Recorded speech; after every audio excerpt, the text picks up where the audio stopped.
Emmy winner for Best Newscast for the second straight year. In high definition, this is Central Coast News right now. We're hearing more of the frantic calls that passengers on Asiana Flight 214 made to 911 just minutes after the crash landing in San Francisco. Thanks for joining us. I'm Mark. This is Jazz. So this audio paints a pretty vivid picture of what was happening on that runway. I mean, you can sense the panic, but also you realize how brave these people were and also their desire to help others. Let's get to this developing story. Central Coast News reporter Cassandra Arsenault has been gathering and listening to this new sound. Cassie? That's right, Jazz. Newly released 911 tapes show the confusion and chaos inside and outside the Boeing 777 in the first few minutes after it slammed onto the tarmac at San Francisco International Airport.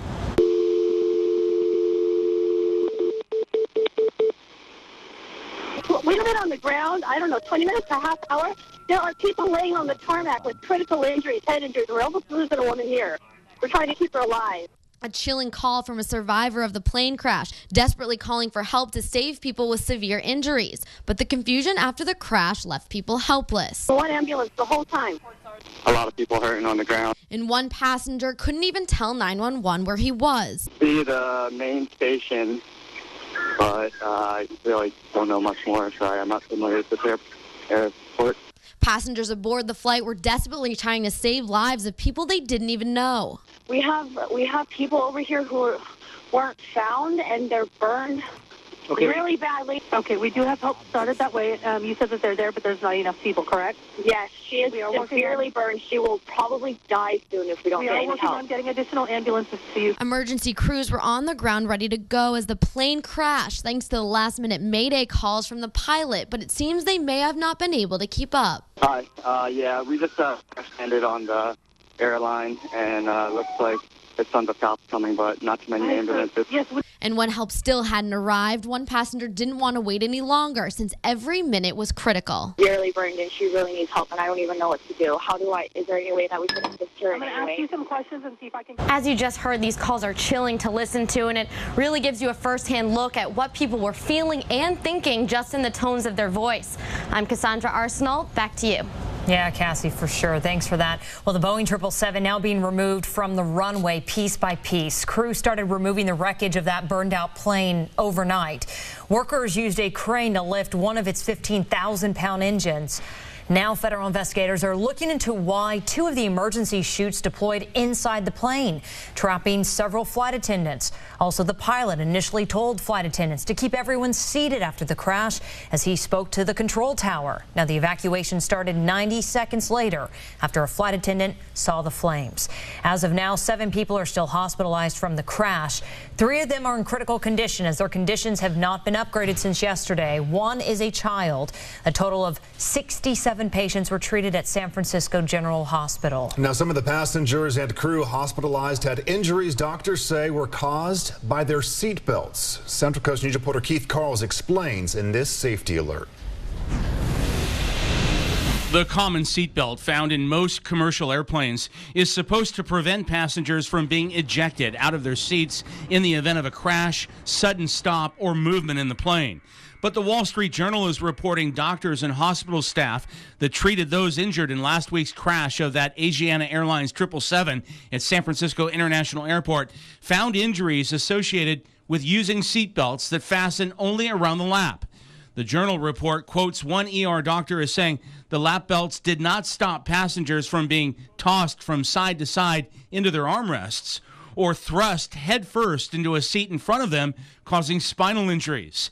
The Journal says a passenger in the business class section of the plane had a seat designed with a chest harness, he says, prevented him from being severely injured in the crash. It's been many years now since the automobile industry did away with the waist or lap only seatbelt. What we have now in most cars and trucks is a 2-piece safety restraint system that includes not only a waist restraint but also a shoulder restraint that's designed to protect the upper body from thrusting forward in the event of a high-speed collision or sudden impact. As the commercial airline industry continues to redesign seats and other components to accommodate greater passenger comfort, some are calling on the industry to include greater safety measures, including chest or shoulder harness restraints and even airbags.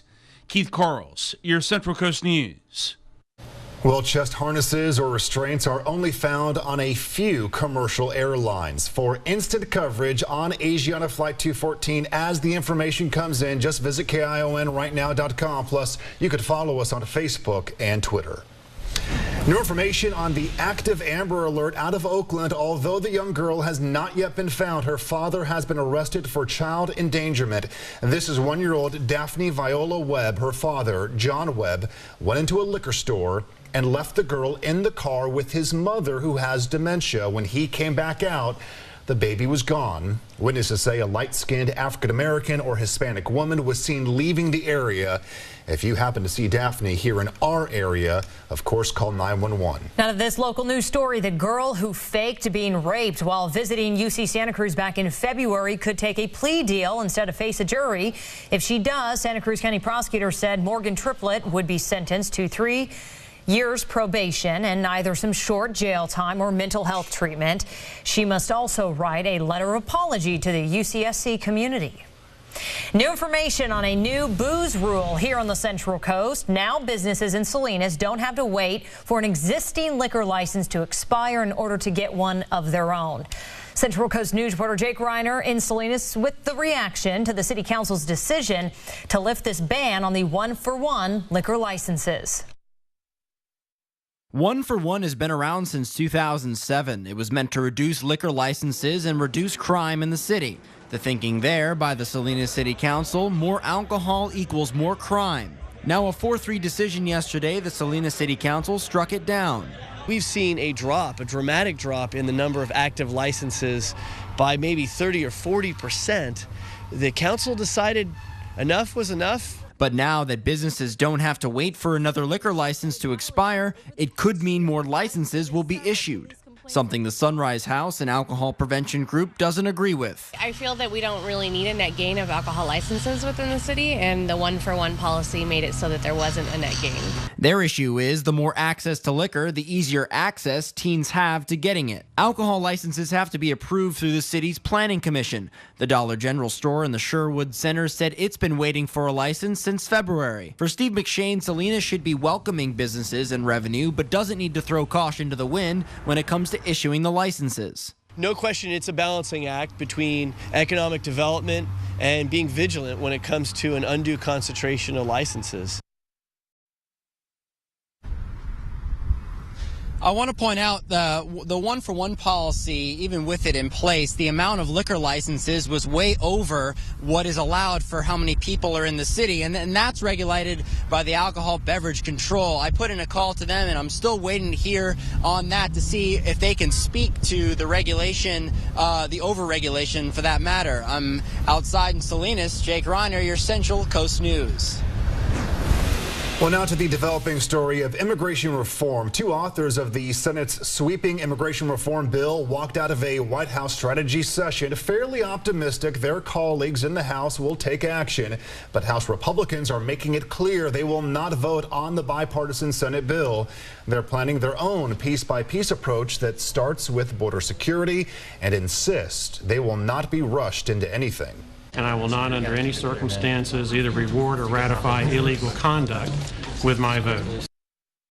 Well, there is some disagreement in the GOP ranks about whether to even consider a pathway to citizenship for 11 million undocumented immigrants already in the U.S., but President Barack Obama has no interest in signing a bill that does not include a way for illegal immigrants to become U.S. citizens. The House is not expected to take its first vote on immigration until September. Time now for some positive local news, and this is definitely good news to share. Well, today we were able to follow up with a rare set of triplets who are now back home in Salinas and under the care of Salinas Valley Memorial nurses. Central Coast News reporter Marissa Pendergrass was able to catch up with Mom, Dad, the 3 boys today. And Marissa, you're a mom to be yourself. I mean, can you imagine if you were having triplets? No, I couldn't, Jazz. It's just amazing to see this family here. I'm about 8 months pregnant right now, so today I got a little bit of a taste of what I'll experience at the end of August with my baby boy. But the big difference here at SVMH is that the Finland family thought they were having twins, but ended up having naturally conceived triplets. We've had help. I mean, I just know that it's a miracle. Mason, Carson, and Riley, born about 2 months early, came into this world on June 8th in Palo Alto at Stanford University Medical Center. Doctors say similar births are rare, about 1 in 100,000, putting all three, including first-time mom Melissa, at a very high risk. Now reality is starting to set in. Melissa is overwhelmed with emotion when she thinks about everything she and her husband Mike have been through over these past few months. The whole family feels blessed. And once again, we take a day at a time because, I mean, it's financially, stressful, but oh well. And to top it off, Mason and Carson are identical twins, something doctors say is very special. What's so unusual about these triplets is the fact that 2 of them share not only the same placenta, but the same sac. Doctors here at the NICU at SVMH say little Riley here, along with his 2 brothers, Mason and Carson, will soon be able to head home. Nurses say the triplets are growing every day, gaining weight, and are consistently eating. Dad Mike says getting to this point is truly a blessing. It's just my biggest concerns was the risk for my wife, the risk for the boys, and getting them all home safe and sound. Well, Mark and Jazz, doctors and nurses here at SVMH say that these triplets should be able to head home sometime this weekend. At that point, they say they'll be able to live life without any intensive care. Mark and Jazz? Oh, I'm so happy for the parents then. Marissa, what was it like then to see all 3 of these little babies together all at once? I mean, I bet the parents are prepared to form some sort of assembly line when they finally get home for bathing, for feeding. They had little matching outfits and they were smiling for the camera. I'll tell you, they were just precious, absolutely adorable. Yeah, great video, great family, and definitely a blessing. And yeah, we're excited for you as well, about a month away. So we'll check in on your own story as that comes. Thanks, Marissa. Now, to see more positive local news, just visit KIONrightnow.com and to share your stories with us, use the hashtag #PositiveLocalNews on Facebook and Twitter. You can always send us an email to newstips@KIONrightnow.com. And going just back to the triplets, I remember the horror stories. I mean, they were filled with love, but from my mom and dad. Jazz is a twin. Yeah, she had to deal with twins, and then a year later, my younger sister. So she could relate. Still to come here on Central Coast News, a decision from the judge today on whether George Zimmerman could be convicted of a lesser charge. Also, the saga continues. The new suggestion for the Oakland Bay Bridge to open on time.